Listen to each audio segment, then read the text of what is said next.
Numa noite congelante de janeiro de 1945, nas montanhas da Itália, presenciei algo que mudou minha forma de entender a guerra.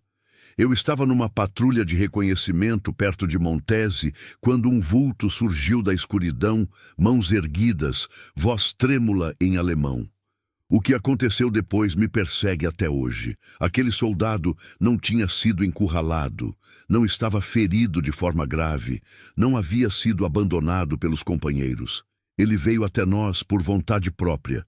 E quando conseguimos entender o que ele dizia, o silêncio tomou conta de todos. Ele estava implorando para ser nosso prisioneiro. Não dos americanos, não dos ingleses, dos brasileiros. Um inimigo atravessando a terra de ninguém no meio da noite para se entregar justamente aos soldados de um país que ficava do outro lado do oceano, falando uma língua que ele mal compreendia.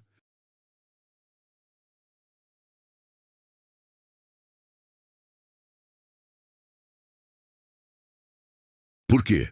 O que a FEB tinha feito para que aquele homem arriscasse a vida apostando que encontraria a humanidade entre fuzis apontados para seu peito? Essa é a história que vou te contar agora, a história do segredo por trás da rendição mais improvável da Segunda Guerra Mundial.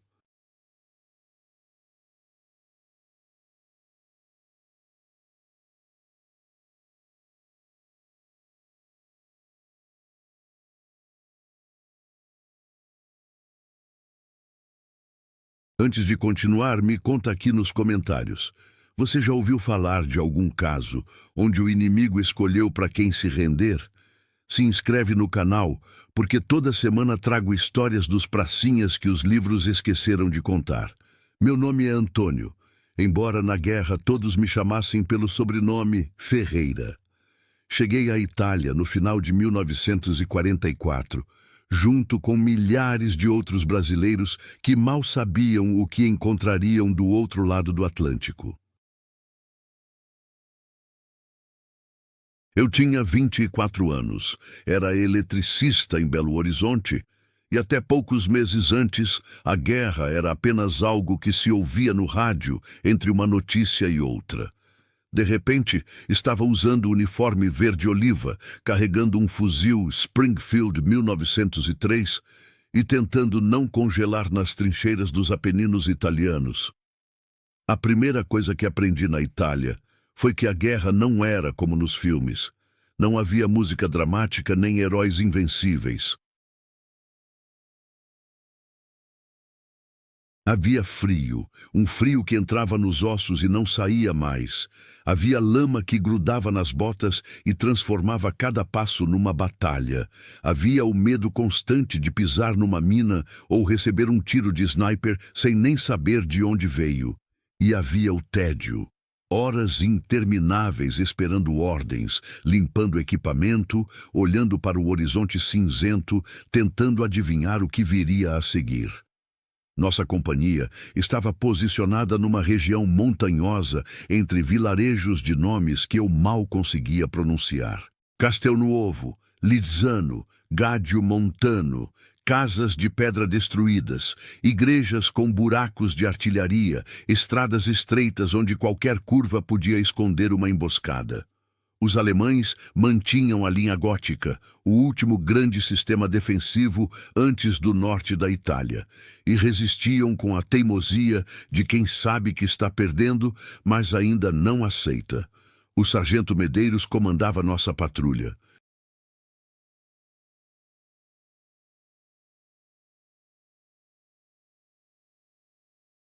Era um paulista de Campinas, mais velho que a maioria de nós, com uns 32 anos e um jeito calado que inspirava respeito. Não gritava, não humilhava, mas quando dava uma ordem, todos obedeciam sem questionar. Tinha um bigode grisalho que parecia ter envelhecido junto com ele naqueles meses de guerra, e os olhos de quem já tinha visto coisas demais para se impressionar com qualquer coisa.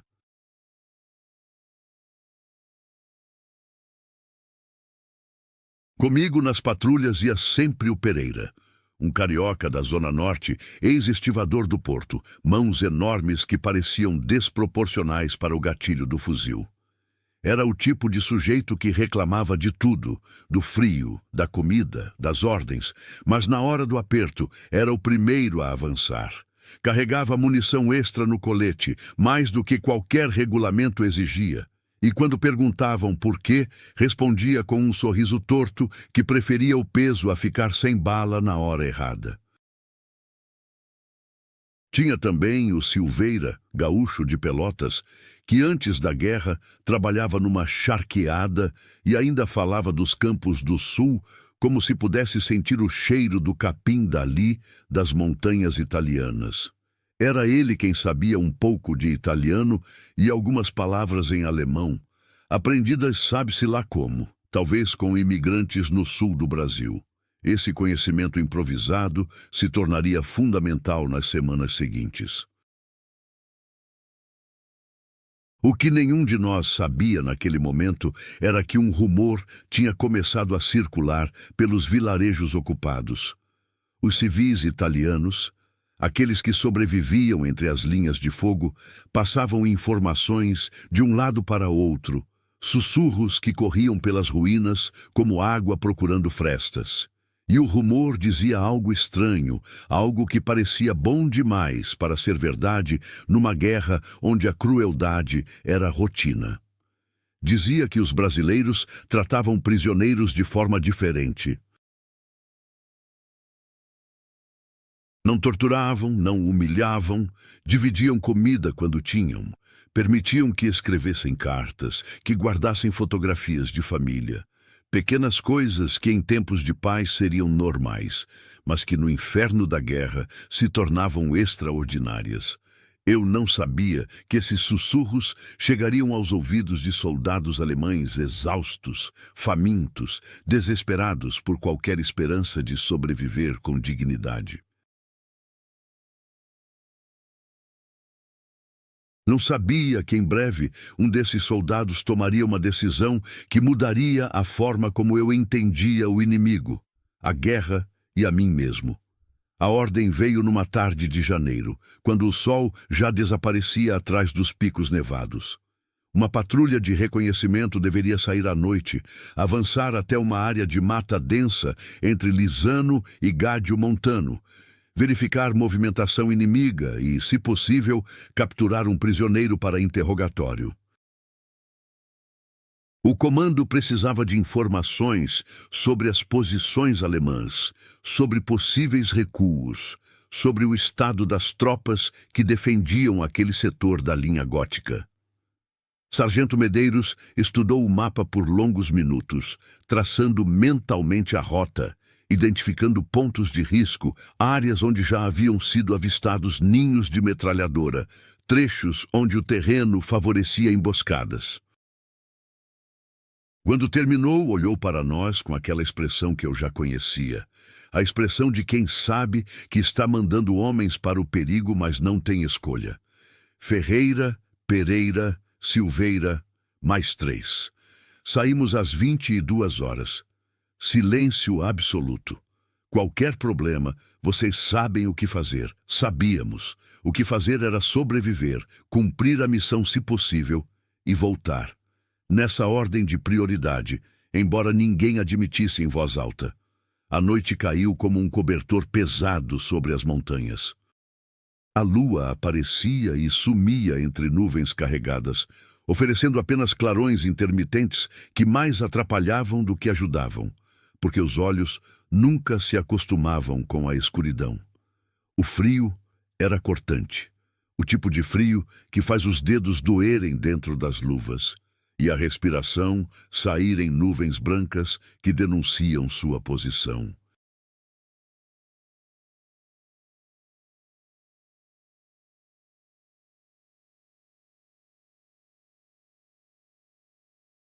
Avançamos em fila indiana pela trilha estreita, cada um vigiando um setor, fuzis prontos, dedos próximos ao gatilho, mas não no gatilho, porque um disparo acidental significava revelar nossa posição e provavelmente morrer. O único som Era o ranger da neve sob nossas botas, e mesmo esse som parecia alto demais no silêncio da montanha. Pereira ia logo atrás de mim, e eu podia ouvir sua respiração pesada, controlada. Silveira fechava a coluna, os olhos varrendo a retaguarda. O sargento Medeiros liderava, parando a cada poucos metros para examinar o terreno à frente, procurando fios de armadilha, marcas de minas, qualquer coisa que não devesse estar ali. Passamos por restos de um acampamento abandonado, latas de conserva alemãs, bitucas de cigarro, um pedaço de jornal encharcado com letras góticas que ninguém conseguia ler. Os alemães tinham estado ali, talvez horas antes, talvez dias. Era impossível saber. O que sabíamos era que estávamos entrando em território onde cada sombra podia esconder um rifle apontado para nossas cabeças. Foi quando alcançamos uma clareira parcialmente coberta por neve que o sargento ergueu o punho fechado. Paramos imediatamente, cada um buscando abrigo, atrás do que havia disponível, uma pedra, um tronco caído, uma elevação no terreno. Meu coração batia tão forte que eu tinha certeza de que qualquer inimigo por perto poderia ouvi-lo. E então veio o som. Não era tiro, não era explosão, eram passos. Passos cuidadosos, hesitantes, vindos da direção oposta à nossa. Alguém se aproximava. Sozinho, pelo que parecia. Minha mão apertou o fuzil com força, o dedo encontrando o gatilho quase por instinto. A silhueta surgiu aos poucos, recortada contra o branco irregular da neve. Um homem, capacete alemão na cabeça, sobretudo pesado do exército germânico, mas com os braços levemente erguidos. Não carregava arma visível.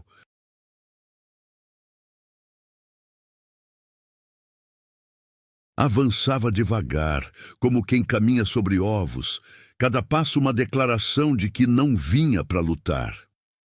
Parou a uns 15 metros de onde eu estava escondido.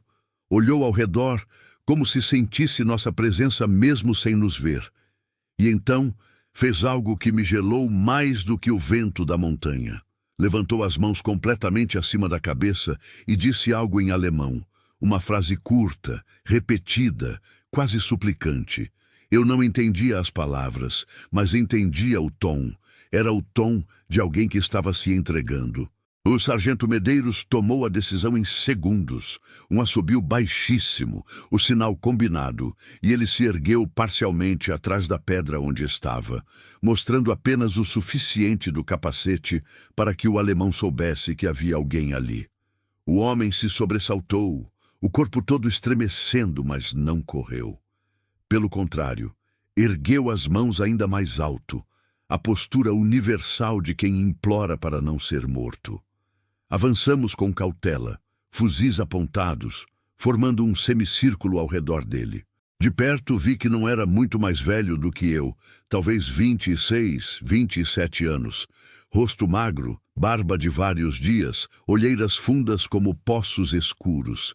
Os olhos claros, azuis ou cinzentos, era difícil dizer na penumbra, nos examinavam com uma mistura de medo e esperança que eu nunca tinha visto antes no inimigo.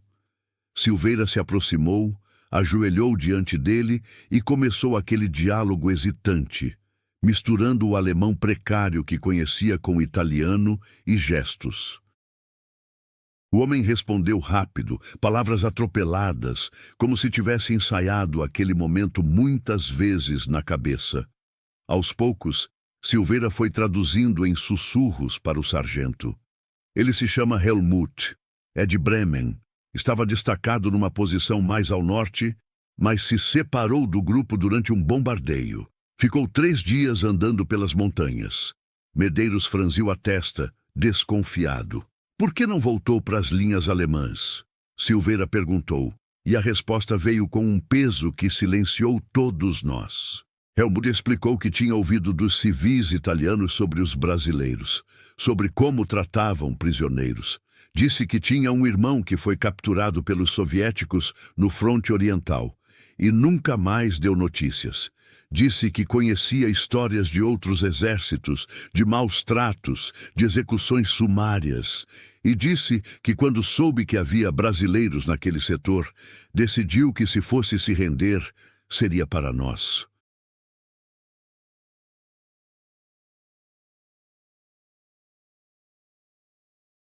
Silveira traduziu tudo com a voz meio embargada, e eu vi que Pereira, ao meu lado, tinha baixado ligeiramente o fuzil, não por descuido, mas porque algo naquela história tinha atravessado a armadura de desconfiança que a guerra construía ao redor de cada um de nós. O sargento Medeiros permaneceu em silêncio por um longo momento, avaliando. Podia ser armadilha. Podia haver outros alemães esperando que nos expuséssemos para atacar.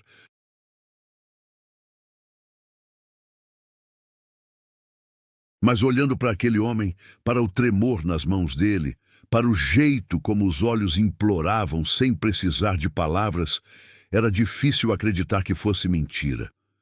Revistamos Helmut com rapidez profissional. Não carregava arma, nem granadas, nem nada que pudesse ser usado contra nós. Apenas um cantil quase vazio, alguns papéis amassados que pareciam ser cartas e uma fotografia dobrada dentro do bolso do peito. Quando atirou para nos mostrar, vi uma mulher jovem segurando uma criança pequena. A família dele, provavelmente. A razão pela qual queria sobreviver àquela guerra. Medeiros tomou a decisão. Vamos levá-lo de volta. Ferreira, você e Pereira ficam responsáveis por ele. Qualquer movimento estranho atirem, mas não maltratem. Entendido? Entendido, respondi, embora mal conseguisse processar o que estava acontecendo. Um inimigo que tinha vindo até nós porque acreditava que seríamos humanos com ele. Um homem que apostou a própria vida na reputação de soldados de um país que ele provavelmente nem conseguia apontar no mapa. O caminho de volta foi tenso, mas sem incidentes. Helmut andava no meio da coluna, vigiado, mas não empurrado, não humilhado. Em certo ponto, quando ele tropeçou numa raiz escondida pela neve, Pereira o segurou pelo braço para impedir que caísse.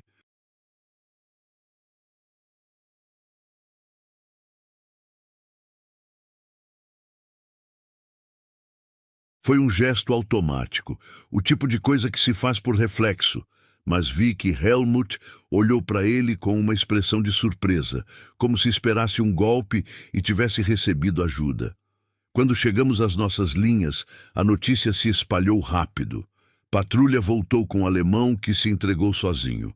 Os outros pracinhas se aproximaram, curiosos, alguns desconfiados, outros apenas querendo ver de perto o inimigo que tinha virado prisioneiro.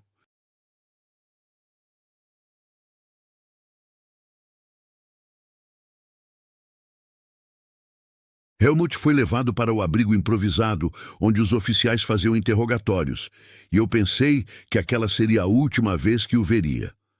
Mas a guerra tem dessas ironias. Nos dias seguintes, enquanto Helmut era mantido sob guarda antes de ser transferido para a retaguarda, acabei cruzando com ele algumas vezes. Não conversávamos. A barreira da língua era grande demais, mas havia um reconhecimento silencioso quando nossos olhares se encontravam. Ele assentia com a cabeça, um gesto mínimo de agradecimento, e eu retribuía da mesma forma. Foi Silveira quem me contou mais detalhes do interrogatório. Helmut tinha dado informações valiosas sobre as posições alemãs, não porque foi torturado ou ameaçado, mas porque parecia genuinamente aliviado por estar ali, longe do medo constante de morrer numa guerra que ele não acreditava mais que a Alemanha pudesse vencer. Falou de colegas exaustos, de suprimentos que não chegavam, de ordens contraditórias, de uma estrutura de comando que estava rachando por dentro. Mas o que mais me marcou foi outra coisa que Silveira traduziu.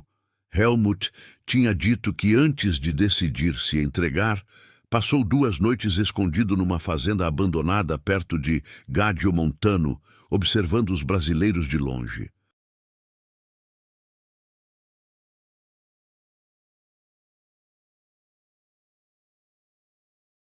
Viu como tratávamos os civis italianos, como dividíamos rações com famílias famintas, como ajudávamos a carregar água e lenha para os mais velhos. E foi isso, segundo ele, que confirmou a decisão. Se tratamos assim pessoas que nem eram nossos aliados oficiais, talvez tratássemos prisioneiros com a mesma decência. Essa informação me deixou pensativo por dias. Eu nunca tinha considerado que nossos pequenos gestos estivessem sendo observados e avaliados.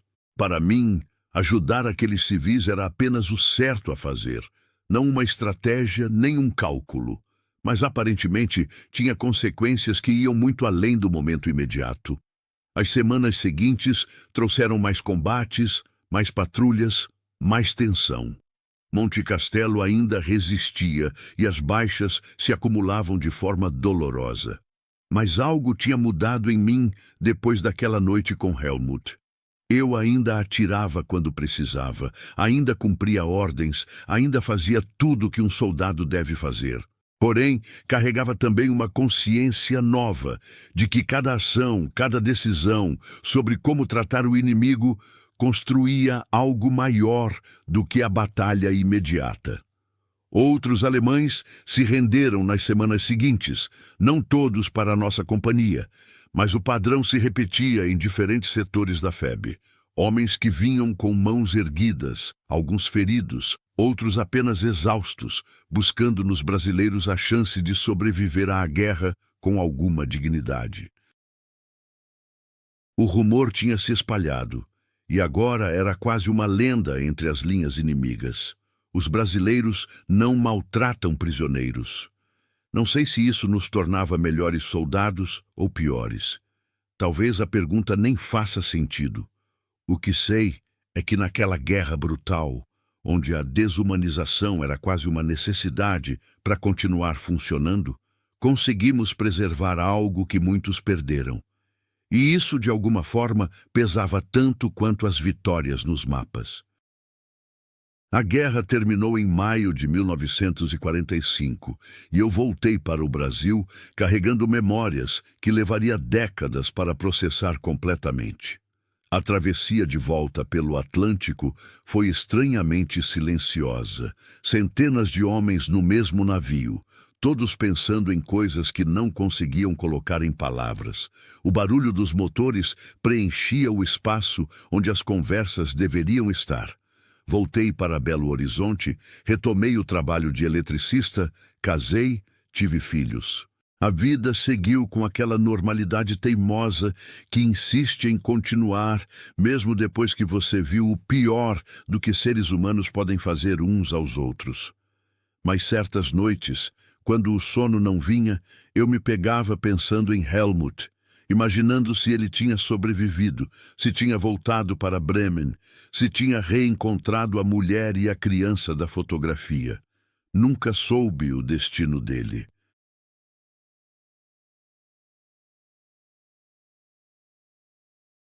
Prisioneiros eram transferidos para campos na retaguarda, depois para outros lugares, e os registros se perdiam no caos do pós-guerra. Mas a pergunta que ele me deixou, a pergunta sobre por que escolheu os brasileiros, essa me acompanhou por toda a vida. Anos depois, quando meus netos me pediam para contar histórias da guerra, eu hesitava.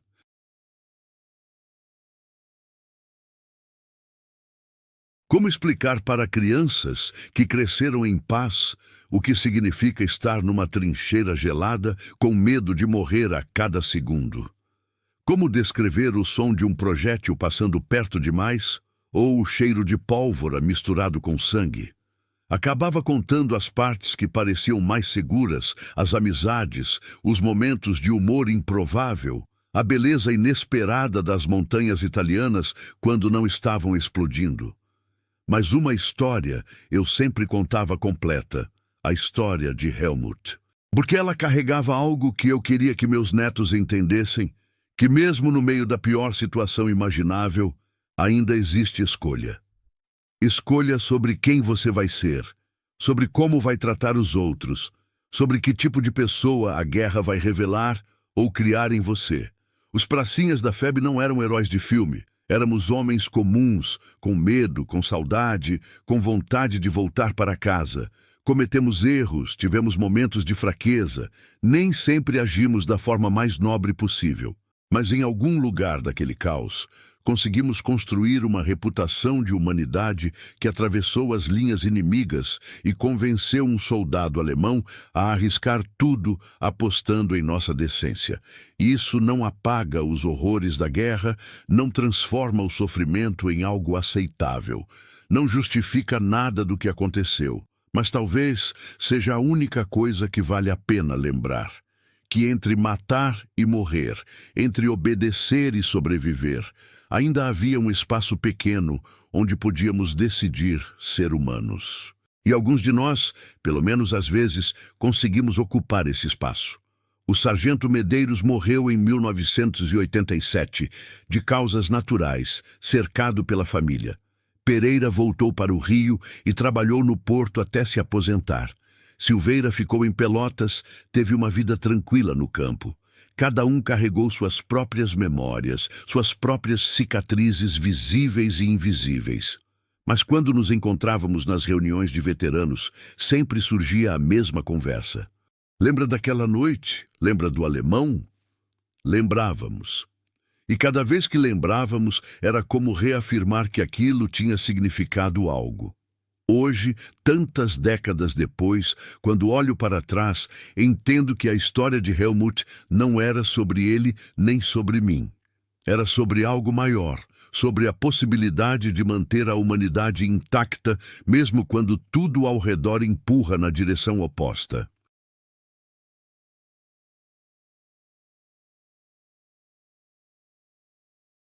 Os pracinhas da FEB não foram perfeitos, não foram invencíveis, não foram os heróis imaculados que às vezes aparecem nos discursos patrióticos. Foram homens reais, fazendo escolhas reais em circunstâncias impossíveis. Mas fizeram algo que merece ser lembrado.